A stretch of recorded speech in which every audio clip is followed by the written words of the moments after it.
नमस्कार,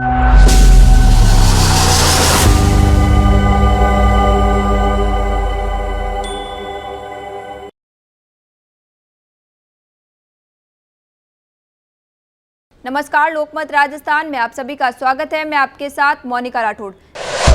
सचिन पायलट के सियासी भविष्य पर सवाल। सुरेंद्र व्यास की किताबों में बड़े खुलासे। सचिन पायलट नहीं जीतेंगे टोंक से चुनाव।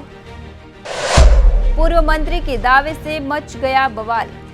राजस्थान की राजनीति में एक नए विवाद ने जन्म ले लिया है और ये विवाद खड़ा हो गया है कि एक पूर्व मंत्री और 5 बार के विधायक रहे सुरेंद्र व्यास की किताब से हाल ही में एक पुस्तक प्रकाशित हुई जिसका नाम है एक विफल राजनीतिक यात्रा। इस किताब में राजस्थान की राजनीति को लेकर ऐसे दावे किए गए हैं जिससे सियासी गलियारों में चर्चाओं का दौर शुरू हो गया है। वहीं इस पूरी किताब में सचिन पायलट के मुद्दे को लेकर भी काफी हाईलाइट किया गया है और उनके राजनीतिक भविष्य को लेकर भी सवाल खड़े किए गए हैं। देखिए हमारी खास रिपोर्ट में। दरअसल सुरेंद्र व्यास ने अपनी किताब में सचिन पायलट के भविष्य पर सवाल उठाए हैं और कहा है कि यदि 2028 में पायलट मुख्यमंत्री पद के उम्मीदवार होकर भी टोंक से चुनाव लड़ते हैं तो उनकी हार तय है। उनका कहना है कि पायलट टोंक में मुस्लिम उम्मीदवार को आगे नहीं आने देना चाहते ताकि अपने गुर्जर वोट बैंक की सीटों को सुरक्षित रख सके। किताब में आगे लिखा है, आम मुसलमान को टोंक में इस बात की ग्लानि है कि वो मजबूरी में बीजेपी को रोकने के लिए अपने समाज के हितों के खिलाफ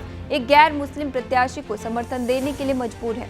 2018 में वसुंधरा राजे ने एक बहुत सोची समझी रणनीति के तहत यूनुस खान को यहां से बीजेपी की ओर से चुनाव में खड़ा किया था, किंतु वो चुनाव नहीं जीत सके और बीजेपी में वसुंधरा का प्रभाव भी घट गया और यूनुस खान स्वयं भी उदासीन हो गए।